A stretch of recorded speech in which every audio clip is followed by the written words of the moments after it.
existing agencies, we appreciate you all being here today. For updated information, please continue to follow OC Fire Authority on X. Additionally, a public information hotline has been established, and the number is 714-628-7085. This afternoon, there will be 5 speakers with a brief time for questions at the end. Today's speakers are Orange County Fire Authority Interim Fire Chief TJ McGovern, Orange County Fire Authority Division Chief and Unified Incident Commander Craig Covey, Garden Grove Police Department Chief and Unified Incident Commander Amir El Farah, City of Garden Grove Mayor Stephanie Kloffenstein, and Orange County Supervisor Janet Nguyen. Chief McGovern. Thank you, Captain Bartlett. Good afternoon. TJ McGovern, Interim Fire Chief for Orange County Fire Authority. Thank you all for being here as we work in unified command with our partners for keeping our community safe. Yesterday afternoon, the Orange County Fire Authority responded to a chemical incident in Garden Grove on Western Avenue. It was involving a vapor release from a tank containing an industrial chemical used in plastic and manufacturing. One of the 3 tanks affected experienced an increase in temperature, activating a relief valve and overhead sprinkler system to cool the product. OCFA resources were on scene in less than 6 minutes with a robust hazardous material response. Initial actions were the safety of our people, of the life of our communities, supporting the systems that the building already had in play with unstaffed ground monitors, and that was due to the safety risk of our first responders and the people in the vicinity. As precautions, nearby neighborhoods in Garden Grove and Stanton were evacuated. Throughout the day, vapor conditions improved and evacuation orders were lifted. After the evacuation orders were lifted, the facility industrial crews continued to make progress towards the removal and the containment of the product.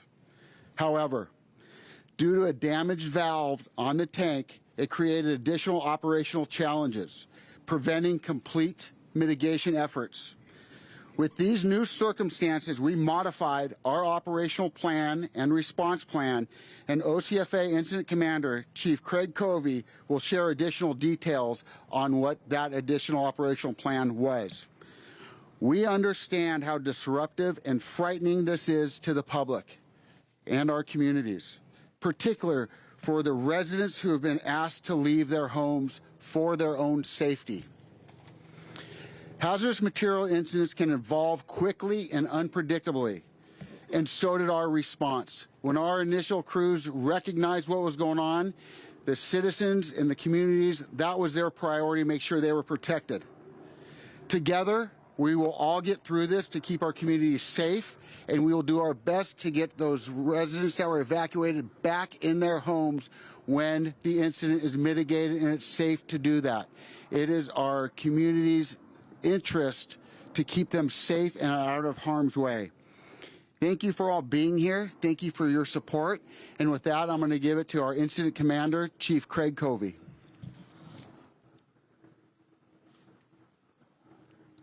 Thank you, Chief McGovern. As you said, my name is Craig Covey. I'm the Incident Commander and a Division Chief with Orange County Fire. I'm also the Incident Commander of Orange County Fire's Incident Management Team 1. On behalf of the Unified Incident Command Team, which includes members from Anaheim Fire Department, Garden Grove Police Department, Cypress Police Department, Anaheim Police Department, Orange County Sheriff's Department, and Orange County Healthcare Agency. Each of those agencies has one member as part of the Unified Command so that we can all work in collaboration to mitigate this incident as quickly as possible. So to go a little bit beyond what Chief McGovern expressed. So these tanks, there's 3 of them there. The tank that is the most compromised and in crisis currently has, we estimate, somewhere around 7,000 gallons of this chemical left in it. The other 2 tanks, one of them, we were able to induce a agent to neutralize it, and we've secured its volatility. The other tank, we have not been able to do that as well, but it is not in crisis like the primary tank. That tank, when it heated up on the first day, actually bulged. It got to a point where it does what we call a BLEVE, which is a boiling liquid expanding vapor explosion. If you've ever seen videos of tank cars on a railroad track blowing up and that fireball it puts out and it blows half the tank car a half a mile down the train track, that's the incident potential we are dealing with if this suffers a catastrophic failure. That's why, in an abundance of caution, we have reissued the evacuation, and after continued information getting in from our hazmat team on scene, we increased the safety zone. And this is why. The manufacturer has a response team. They work together with us to go in and mitigate that. We had initial really good success after we cooled those tanks down with the sprinkler system and our hose streams. But while they were trying to unload all those things and neutralize them, put the chemicals in to neutralize them, they discovered the primary tank that's in crisis. We were unable to access the valves. The valves are broken, they're gummed up with the agent, and we're unable to offload the material through the systems that it has. So that's the point we're at. They advised us they have tried everything that they can, and there's nothing else they are capable of doing to mitigate that tank that's in crisis. So we have assembled a team to think outside the box. Our hazmat teams from in-county and with the healthcare agency are calling people all over the state and the country to get together with ideas how we can safely go in there and depressurize a pressurized tank and mitigate the exposure that it has. What we were told by the manufacturer's tech rep is that essentially we're at two current options and outcomes of this tank. One, it fails and cracks and all the product leaks out onto the ground. Now, we've created containment barriers in anticipation of that. That's roughly 7,000 gallons of liquid going out on the ground. We've made sand barriers. We've done our efforts to mitigate it from getting into the storm drains and the river channels and into our oceans that we know are close. So in a weird world, that's the best case scenario, believe it or not, because once it comes out, it is no longer an explosive hazard, and our hazmat teams in their chemical protective suits can go in, neutralize, and mitigate the vapors that will be coming off of that. The plume that will come off of that leak. We'll be able to get in there and secure it, mitigate it, and return this community. The other option that was told to us is that it blows up. That was what we were handed. A leaking tank or a tank that blows up. That's why we extended the evacuation today. In an overabundance of caution, this is highly volatile, it's highly toxic, and it's highly flammable. So we put out the message earlier. I cannot emphasize this is not precautionary. This is going to happen unless some brilliant guy behind me here figures out how we can mitigate this incident. This thing is going to fail. We don't know when. I know everybody wants to know how long we're going to have them out of the house. I don't have an answer to you on that. At some point, this is going to fail, and we're doing our best to figure out the when or how we can prevent it. But at this point, the only two options that are facing us, only plan is out there is this thing failing, and we react and mitigate what kind of failure occurs. Again, right now, there is no active gas leak coming off that thing. We have cooled it down enough that the purge valve that is on top of it is no longer purging any kind of product from the liquids there. So the community is safe. There's nothing in the air right now. But to ensure that, we have active monitoring around the area to ensure we're not something is going out there that we're not aware of. We're monitoring the temperature of the tank with drones constantly, trying to validate what the exterior temperature is. And then we also have a set temperature where when it reaches that point, we know the tank is going into thermal runaway, and we're going to pull everybody out of the area, make sure it's safe, and let the tank do what it's going to do. I appreciate you all being out here. It's really important for us to communicate out to our communities. This has been an incredibly evolving, dynamic incident all night. Last night, I actually went home for a little bit thinking we got this thing going in the right direction. Got woken up at 4 in the morning going, nope, it's gone the wrong direction now.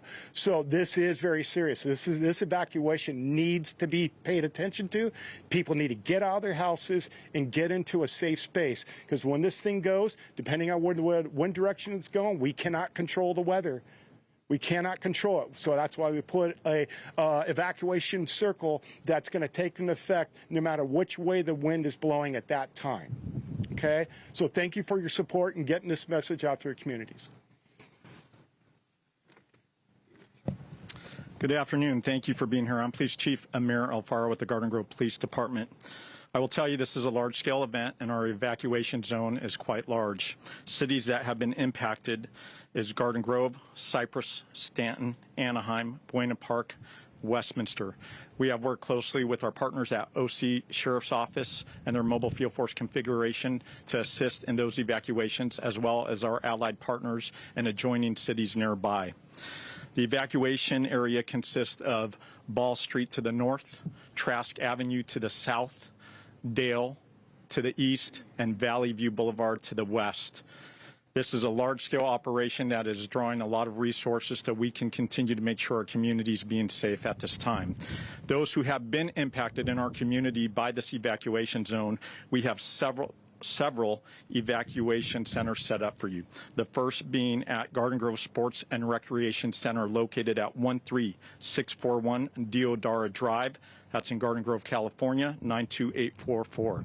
The second one is in the city of Cypress at 5700 Orange Avenue, Cypress, California, 90630. I would just like to tell our community this is a significant event for us, somewhat unprecedented. Please adhere to the evacuation orders. From a law enforcement and fire perspective, our highest priority is your safety and security. So please listen to what we're telling you. We have multiple outlets posting updated information on social media platforms, as well as through our partners in the media. So we appreciate you and thank you for being here to get that message out. Thank you.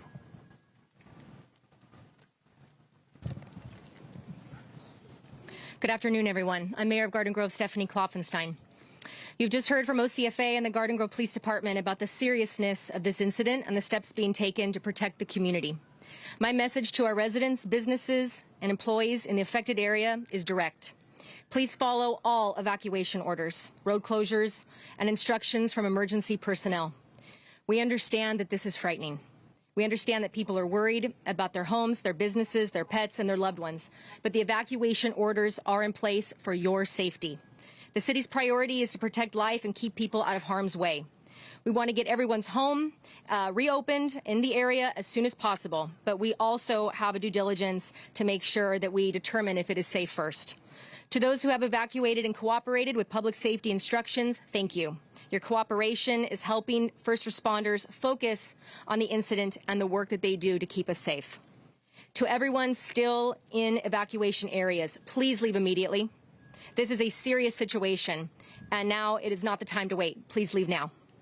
The City of Garden Grove has also opened a 24-hour call center for community members who need information and assistance. The number is 714-741-5444. That's 714-741-5444. The latest updates are also available at ggcity.org/emergency. I want to thank OCFA, the Garden Grove Police Department, city staff, and all mutual aid agencies for working under difficult and dangerous conditions to protect our community. And I want to thank you for your patience, cooperation, and care for one another as this response continues. At this time, you'll now hear from Supervisor Janet Nguyen. Thank you, Mayor. First and foremost, my thoughts are with every resident's, family, and students impacted by this incident. I grew up in this community, so this is personal to me.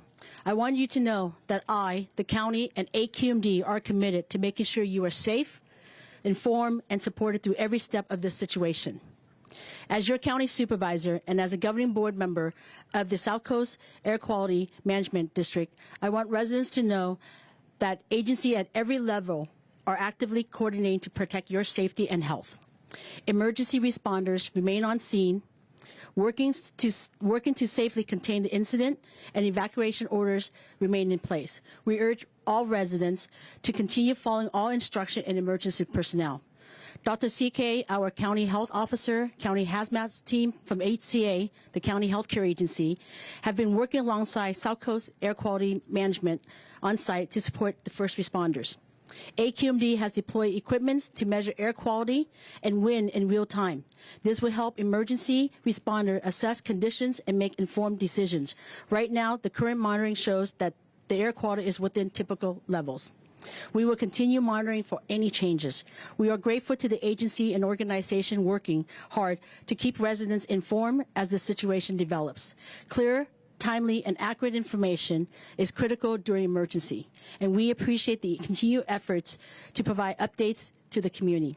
I want to thank the Orange County Fire Authority, City of Garden Grove, the Garden Grove Police Department, County Healthcare Agency, the Sheriff Department, AQMD, the U.S. EPA, the Governor, Cal EOS, and all the responding agencies for their prompt response and coordinating efforts during this incident. We will continue doing everything we can to support and take care of our residents. Updates will continue to be shared as information becomes available. Thank you.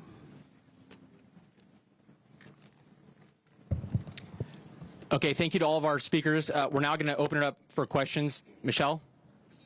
Can I ask you please to explain to the public what is this chemical? How toxic is it? What happens if there are fumes in the air? What if there's an explosion? I mean, could people die if they breathe these fumes in? Okay, the question was regarding what the chemical is and what the potential impacts are.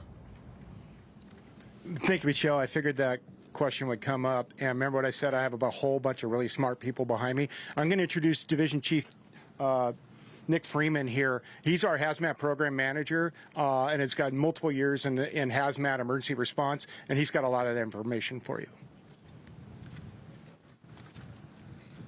Good afternoon, as stated. My name is Nick Freeman. I'm Division Chief with the Orange County Fire Authority. To the question, the product involved, thank you, is methyl methacrylate.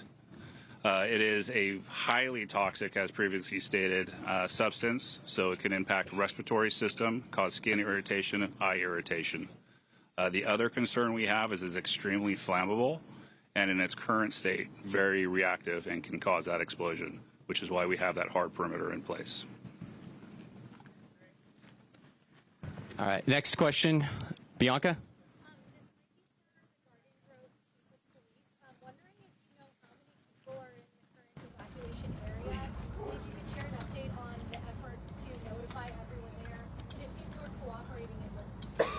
So the question was, how many people are impacted and have had to evacuate, and how have the notifications been going out, and are they cooperating? Chief Alfaro? Thank you for that question. So right now we believe an estimate of about 40,000 people impacted in the evacuation area. As far as the cooperation levels, we are tracking that. We are experiencing about a 15% refusal rate. As far as how we are getting the messaging out, we've done a 911 reverse call to everyone in that evacuation area. Social media post. We're constantly updating it and getting that messaging out. So it is out there if people are paying attention, but this is where we need our community to really come together. This is where we need our partners in the media to get that information out. Tell your neighbors what's going on if they haven't been paying attention, and we are monitoring sensitive locations for any additional needs and resources that we can put that way. Thank you. I don't have an answer for you on that. So this is a dynamic situation, and we're going to be hopeful that we can resolve this quickly. But everyone needs to take the safety measures that are in place from their local public safety offices and adhere to those so they can make sure that they and their families are completely safe. Thank you. All right. Ma'am? Yeah, I have two questions. One is, you guys were talking about a failed valve. How does that factor into this? Like, you guys, does that mean it couldn't offload properly, and that's why you guys couldn't get it out of there on time, and that's what's creating this whole issue? And then the second question I had was, we were hearing from residents that police were telling them that birds were found dead nearby. Have you heard about that at all? So first, let's address the valve question you had. So you were wondering the impacts of the valve and how that impacted operations. Chief Freeman? Yeah, so to the question of the valve, there are multiple valves on this tank. While we were doing the transferring process and also trying to introduce a stabilizer into the tank to take away the concern, it was identified that there was no flow going back and forth between the tank, basically meaning there's some form of inclusion in the valves. And we are unable to get anything out, and we are unable to get anything in to stabilize these tanks.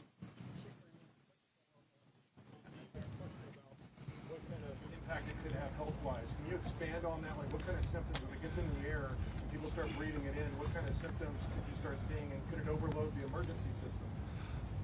So that's a good question. As far as symptomology, as I previously stated, respiratory is our primary concern. So it's a respiratory irritant. So it can start off very mild, but it can progress to a point where, yes, you would probably require hospitalization, if not more.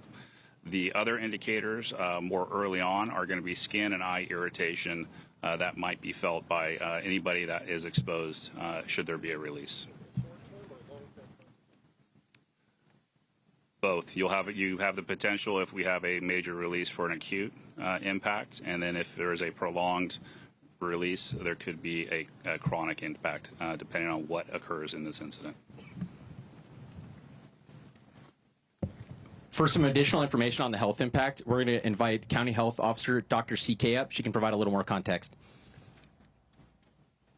Yes. Good afternoon, everyone. Thank you for being here. As stated, it is very important for everybody to heed the instructions to evacuate. If you were told so, please evacuate. So what we know about methacrylate, which I'm going to refer to as MMA, is that it is a chemical that is very toxic.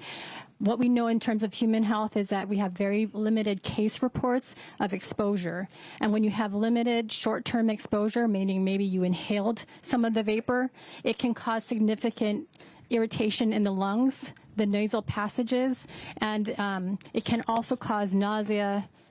It can also cause dizziness. At very high levels, it can really cause severe respiratory distress and hospitalization. And this is where we really need everybody to heed all of the evacuation orders.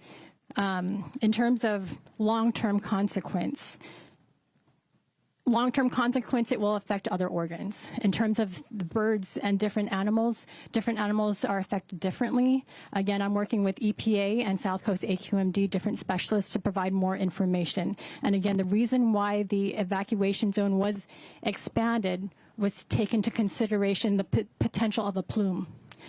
So again, if you're in the area and you were told to evacuate, please evacuate.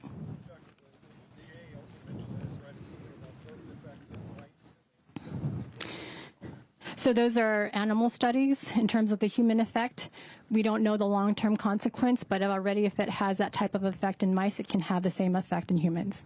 There's been very limited cases reported. Does that mean that there's possible shortage of knowledge on this for treatment-wise? Yes, this is a unique situation.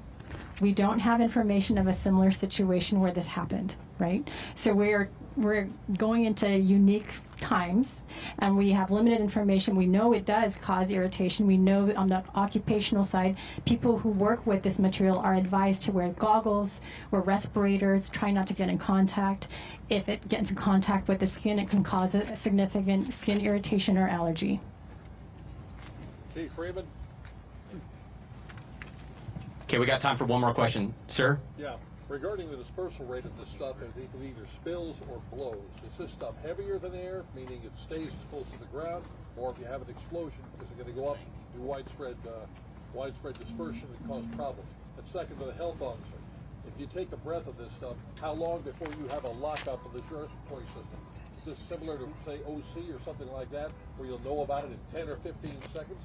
Or will it take longer for that to happen? Chief Freeman, why don't you go first? Okay, first question was, is the substance heavier or lighter than air? Chief Freeman will handle that, and then we'll turn it over to the doc.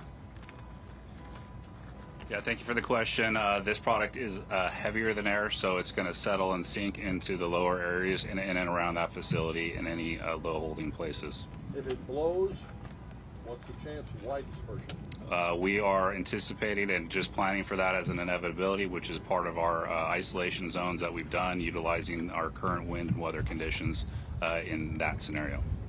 And any injuries or deaths up to this point, people who work at the facility?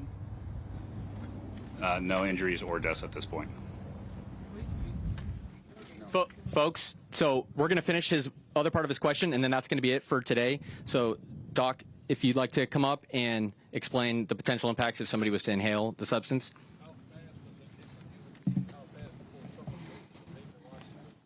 So this depends on the concentration of exposure. We don't know. We don't know in terms if there was a plume, how heavy of a plume and concentration of the substance would be in that plume. So if that were to happen, again, we want everybody to be away from the zone that we have created to safeguard everybody's health. I would like to make one statement that I believe Chief Covey talked about. We are actively monitoring the air, and those limits right now are within normal limits. We are actively monitoring them. They are within normal limits. I just want to make sure we're clear, and we're going to continue to monitor them. All right, folks, that's going to conclude the speaking portion of the press conference. Thank you all for joining us today, and thank you to our community for their support throughout this incident. Please continue to follow OC Fire Authority. And you've been listening to a news conference regarding that leak, the chemical leak, methyl methacrylate, or MMA, which we are hearing is very toxic. It is used in making acrylic or plastics.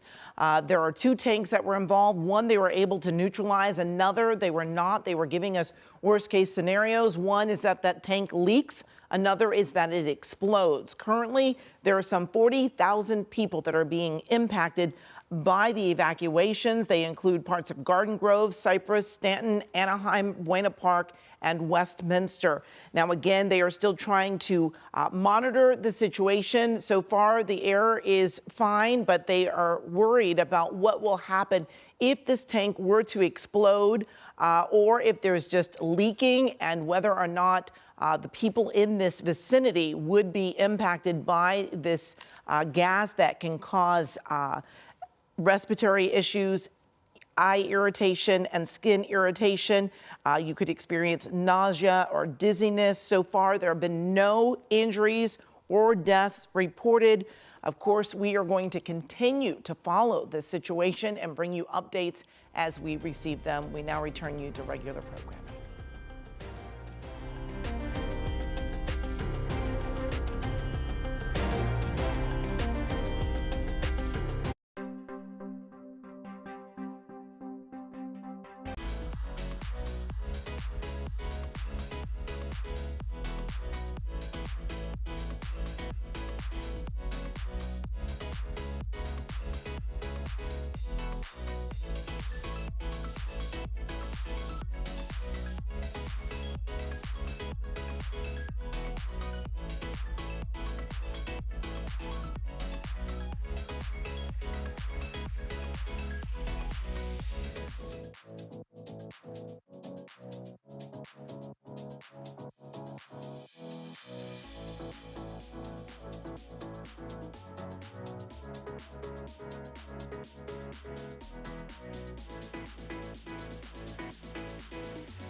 Well, my gas tank is on E, so this is for me. Gas prices in SoCal saw a slight dip. Okay, across the board this morning. LA County's at $6.19 for a regular gallon. That still hurts. Orange County, $6.14.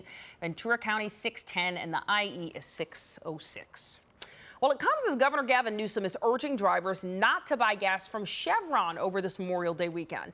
Newsom says a state energy commission found Chevron charging 60 to 80 cents more per gallon than the other stations. The governor says unbranded gasoline comes from the same refineries and pipelines as brand names do. The governor added, quote, "Big oil is already making billions off Trump's war. Don't let them rip you off by overpaying for brand name gas." In a statement, Chevron said Chevron works hard to educate Californians about the negative consequences of Sacramento's energy and tax policies.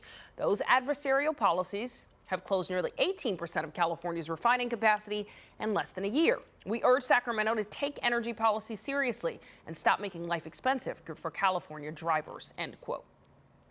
Work continues near LAX, where crews are fixing a damaged 6-inch steel natural gas main. This morning, SoCal Gas said they expect repairs to be finished up today. Crews shut off the damaged line yesterday, but major backups still happened in the area. Well, still ahead, 11 years and 1,800 shows, but last night's was the last. Highlights from the final Late Show with Stephen Colbert. And a reminder about sun safety this Don't Friday, what experts want you to know about sunscreen as you make Memorial Day plans.